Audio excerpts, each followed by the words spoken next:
ओम शांति। ओम शांति। आज 5/9/2022 के बाबा के महावाक्य। बाप से तुम बच्चों को जो अविनाशी ज्ञान रत्न मिलते हैं उनको ज्ञान रत्नों का दान करने की रेस करनी है। प्रश्न दिया बाबा ने, माला में नंबर आगे व पीछे होने का मुख्य कारण क्या है? अच्छी तरह पालन करते वह नंबर आगे जा सकते हैं, और जो आज अच्छी पालना करते कल दे अभिमान व श्रीमत में मनमत मिक्स कर देते वह नंबर पीछे चले जाते हैं। कायदे अनुसार श्रीमत पर चलने वाले बच्चे पीछे आते भी आगे नंबर ले सकते हैं। गीत आया है, रात की राही थक मत जाना। ओम शांति। बाप दादा दोनों कहते हैं ओम शांति। दोनों का स्वधर्म शांत है। हम बच्चों के अंदर से भी निकलना चाहिए। ओम अर्थात अहम आत्मा का स्वधर्म शांत है। अभी हम जाते हैं शांति धाम। पहले हमको बाबा शांति धाम ले जाएंगे। पहले कौन जाएंगे? जितना जो याद में रहेंगे वह जैसे कि दौड़ी पहनते हैं। अभी तुम आत्म अभिमानी बनते हो, उसमें बहुत मेहनत लगती है। आधा कल्प से तुमको रावण ने देह अभिमानी बनाया है। अभी बेहद का बाप परम पिता परमात्मा हमको देही अभिमानी बना रहे हैं और अपने घर का रास्ता बता रहे हैं।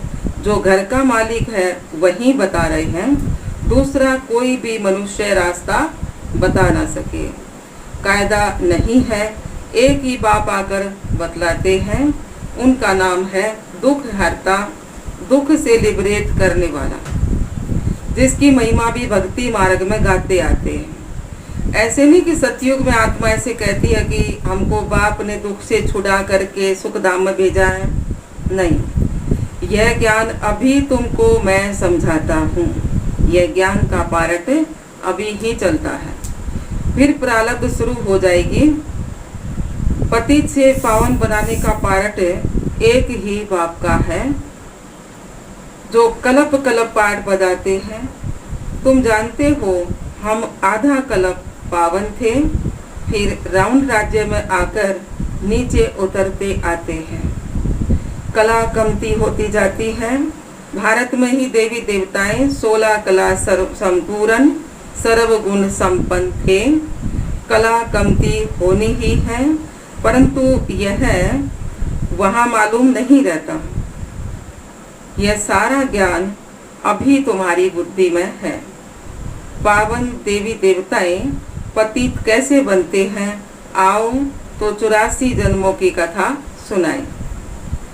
84 के चक्कर की यह सत्य कथा है, वह तो झूठी कथा सुनाते हैं। चक्कर की आयु भी लंबी चौड़ी बता देते हैं। यह 84 के चक्कर की कथा सुनने से तुम चक्रवर्ती राजा रानी पद पाते हो। यह गहरी बातें सन्यासी आदि नहीं जानते हैं। उनका धर्म ही अलग है। पहले माँ बाप पास जन्म लेते हैं तो मंदिर आदि में जाकर फिर पूजा करते हैं। फिर जब वैराग्य आता है तो घर बार छोड़कर चले जाते हैं। बाप कहते हैं पूज्य सो पुजारी भी तुम्हारे लिए ही है। गाय भी जाता ब्रह्मा के मुख से ब्राह्मण निकले तो जरूर एडॉप्ट हुए होंगे ना। यह बाबा भी पहले पतित था, ब्रह्मा बाबा, फिर पावन बनते हैं। तुम ब्राह्मण बन फिर पावन देवी देवता बनने के लिए पुरुषार्थ करते हो। लक्ष्मी नारायण के राज्य को स्वर्ग कहा जाता है।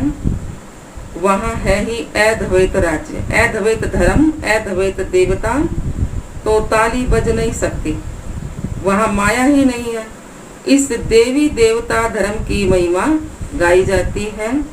सर्वगुण संपन्न। जब तुम कहाँ लक्ष्मी नारायण के मंदिर में जाते हो तो बोलो यह सत्यनारायण है। सत्यनारायण है ना। इनको सत्य क्यों कहते हैं? क्योंकि आजकल तो झूठ बहुत है। बहुतों के नाम लक्ष्मी नारायण, राधे कृष्ण आदि हैं। कोई के तो डबल नाम भी हैं। मद्रास के तरफ बहुत अच्छे अच्छे नाम बहुतों के हैं, भक्त वत्सलम आदि। वह तो भगवान ही होगा, मनुष्य कैसे हो सकते हैं। अभी तुम बच्चों की बुद्धि में है कि आत्माओं का परम पिता परमात्मा सामने बैठा है। बाबा की तरफ तुम देखते रहेंगे तो समझेंगे पतित पावन मोस्ट बिलवेट बाबा है। आत्मा कहती है, निराकार बाबा हम आत्माओं से बात कर रहे हैं। निराकार परम पिता परमात्मा आकर आत्माओं को पढ़ाते हैं। यह कोई शास्त्र में नहीं है। समझो कोई कहते हैं श्री कृष्ण के तन में परम पिता परमात्मा प्रवेश करते हैं, परंतु श्री कृष्ण का तो वह रूप सतयुग में था। उस नाम रूप में तो श्री कृष्ण आ ना सके। श्री कृष्ण का तुम चित्र देखते हो, वह भी एक्यूरेट नहीं है। बच्चे दिव्य दृष्टि से देखते हैं, उसका तो फोटो निकाल ना सके। जो सतयुग में था उसका फोटो निकाल ना सके। बाकी ये मशहूर है, श्री कृष्ण गोरा सतयुग का पहला प्रिंस था, जो फिर विश्व के महाराजा महारानी बनते हैं। लक्ष्मी नारायण से ही राज्य शुरू होता है। राजाई से सवत शुरू होता है। राजाई शुरू होगी तब से सवत शुरू होता है। सतयुग का पहला संवत है विक्रमाजीत संवत। बल पहले जो श्री कृष्ण जन्मता है तो उस समय भी कोई न कोई थोड़े बहुत रहते हैं जिनको वापिस जाना है। पतित से पावन बनने का यह संगम युग है ना। जब पूरा पावन बन जाते हैं तो फिर लक्ष्मी नारायण का राज्य नया संवत शुरू हो जाता है, जिनको विष्णुपुरी कहते हैं। विष्णु के दो रूप लक्ष्मी नारायण से पालना होती है। अभी तुम वह बनने का पुरुषार्थ करते हो। तुम कहेंगे हम 5000 वर्ष बाद पुरुषार्थ करते हैं। बाप से वर्षा लेने का पुरुषार्थ अच्छी रीति करना है। टीचर को मालूम तो रहता है ना कि स्टूडेंट कहाँ तक पास होंगे। तुम बच्चे भी जानते हो कि हमारी एक अवस्था कहाँ तक बनती जाती है, कहाँ तक हम बाप से अविनाशी ज्ञान रत्नों का दान ले फिर दान देते रहते हैं। यह अविनाशी ज्ञान रत्नों का दान और कोई भी नहीं कर सकता। ज्ञान सागर बाप से यह तुमको ज्ञान रत्न मिलते हैं। वह जिस्मानी हीरे मोती नहीं है, तो तुम बच्चों को फिर अविनाशी ज्ञान रत्नों का दानी भी बनना है। अपने को देखना चाहिए हम कितना दान करते हैं। मम्मा बाबा कितना दान करते हैं। हमारे में जो अच्छी बहनें हैं कितना अच्छा दान करती है। रेस चल रही है ना, फाइनल पास तो हुए भी नहीं है। कहेंगे प्रेजेंट समय यह तीखे हैं। आगे जो माला बनाते थे और अभी जो माला बनाए वो बहुत फर्क पड़ जाए ना। 4-5 नंबर वाले दाने जो थे वह भी मर गए। कई जिनको आगे नंबर में रखते थे वह अब नीचे नंबर में पहुंच गए हैं। नए नए ऊपर आ गए हैं। बाबा तो सब जानते हैं ना, इसलिए कहा जाता है गुड़ जाने गुड़ की गोथरी जाने। बाबा बतलाते भी रहते हैं आगे तुम्हारी अवस्था अच्छी थी, अब नंबर नीचे चला गया है, क्योंकि काटे अनुसार श्रीमत पर नहीं चलते हो, अपनी मत पर चलते हो। कोई भी पूछ सकते हैं कि बाबा इस समय अगर हमारा शरीर छूट जाए तो क्या गति को पाएंगे। गीता में कुछ यह अक्षर हैं, आटे में नमक मिसल है ना। सब पुकारते रहते हैं बाबा हमको रावण राज्य से छुड़ाओ, दुख हरो। सच्चा सच्चा हरिद्वार यह हुआ ना, हरि का द्वार, भगवान का द्वार। दुख हरता परमपिता परमात्मा को ही हरि कहा जाता है, ना कि श्री कृष्ण को। परमपिता परमात्मा ही दुख हरता सुख करता है। तुम सुख धाम के मालिक बनते हो ना, योग बल से तुम विश्व के मालिक बनते हो। उनको है बाहुबल, शारीरिक बल जो बुद्धि से बांस निकाले हैं। यहाँ सेना आदि की तो कोई बात है ही नहीं। दुनिया में किसको पता नहीं है कि योग बल से कैसे विश्व की बादशाही मिलती है। बाप ही आकर यह योग सिखलाते हैं। बाप कहते हैं मामे कम याद करो, मैं ज्ञान का सागर हूँ। महिमा गाते हैं ना, ज्ञान का सागर, सुख का सागर, पवित्रता का सागर, ऐसे कभी नहीं कहेंगे योग का सागर। नहीं, योग का सागर कहना रोंग हो जाएगा। बाप ज्ञान का सागर है, पतित पावन है, जरूर ज्ञान की ही वर्षा करते होंगे ना। पहली बात बाप कहते हैं मामेकम याद करो, और किसको भी याद करना अज्ञान है। सृष्टि के आदि मध्य अंत का ज्ञान बाप ही सुनाते हैं।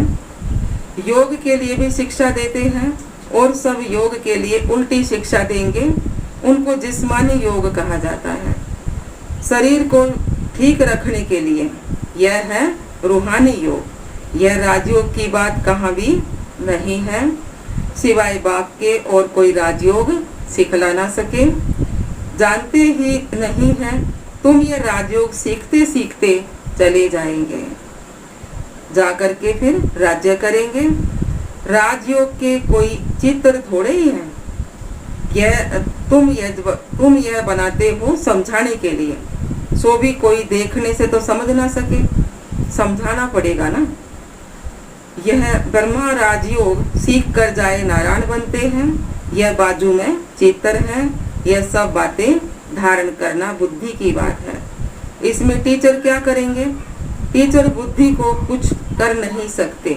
कोई कहते हैं हमारी बुद्धि को खोलो, बाबा क्या करे? तुम याद करते रहो और पूरा पढ़ो तो बुद्धि पूरा खुलेगी। बच्चों को पूरा सिखला जाता है ना, बाबा कहो मम्मा कहो तो जरूर कहेगा, तब तो सीखेगा ना। बगैर कहे सीखेगा कैसे? इसलिए बच्चों का मुख खुलवा जाता है। मेहनत करनी है ना, बाप का परिचय देना है। वह है ऊंचे त ऊंचा भगवान, सबका रचयिता। उनसे सबको स्वर्ग का वर्षा मिलता है। फिर राउंड राज्य में वर्षा गवाते गवाते नरक बन जाता है। देवताएं पावन थे, फिर पतित बने, फिर पतित पावन बाप आया है। कहते हैं मुझे याद करो तो विक्रम विनाश होंगे और कोई उपाय है नहीं। योग अग्नि से ही विकार रूपी खाद निकलेगी। याद करते करते तुम पावन बन गले का हार बन जाओगे। घड़ी घड़ी बोलने की प्रैक्टिस करो, सिर्फ कहना थोड़े ही है। बाबा मुख खुलता नहीं है। श्रीमत पर चल जितना याद करेंगे ना उतना ही उच्च पद पाएंगे। श्रीमत पर नहीं चलेंगे तो ताला बंद हो जाएगा, तीर लगेगा नहीं, खुशी का पारा चढ़ेगा नहीं। अपनी मत पर चलेंगे तो बाबा कहेंगे तो रावण मत पर है। बहुत दे अभिमानी बच्चे हैं जो मुरली भी नहीं पढ़ते हैं। जो मुरली ही नहीं पढ़ते वह क्या ज्ञान देंगे? अनेक प्रकार की नई नई क्वेंस निकलती रहती हैं। देही अभिमानी बनने का पुरुषार्थ करना है ना, यह इस पुरानी देह को भी छोड़ देना है ना। यह तो मरा हुआ चोला है। ऐसे ऐसे अपने आप से बातें करते रहना है। कोई की सर्विस छिप नहीं सकते। कोई खामी है तो वह भी छिपती नहीं है। माया बड़ी शैतान है, अनेक प्रकार के उल्टे काम कराती रहती है। कोई भूल हो जाए तो फौरन बाप से क्षमा मांगनी चाहिए। अंदर बाहर बहुत ही साफ होना चाहिए। बहुतों में दे अभिमान बहुत रहता है। बाबा ने समझाया है कभी कोई से भी सर्विस नहीं लो, अपने हाथ से भोजन आदि बनाओ। रूहानी जिस्मानी दोनों सर्विस करनी है। बाबा की याद में रहे। किसको दृष्टि देंगे तो भी बहुत मदद मिलेगी। बाबा खुद प्रवेश कर सर्विस से बहुत मदद करते हैं। वह समझते हैं कि हमने किया, अहंकार झट आ जाता है ना। यह नहीं समझते कि बाबा ने करवाया। बाबा प्रवेश होकर सर्विस करवा सकते हैं, फिर तो और ही डबल फोर्स हो गया। किसको लिफ्ट मिली, जाकर ऊंच सर्विस करने लग पड़े तो खुश होना चाहिए ना। इसमें ईर्ष्या की क्या बात है? कभी भी पर चिंतन नहीं करना चाहिए। यहाँ की बातें वहाँ सुनाएंगे। बल कोई ने कुछ कहा फिर भी दूसरे को सुनाकर नुकसान क्यों करना चाहिए? ऐसे तो बहुत झूठी बातें भी बनाते हैं। फलानी तो ऐसी है, ऐसी वह यह है। ऐसी झूठी बातें कभी नहीं सुनना। कोई उल्टी सुल्टी बातें बोले तो अनसुनी अनसुनी कर देना है। कर देना चाहिए, किसके दिल को खराब नहीं करना चाहिए। अच्छा जी बाबा,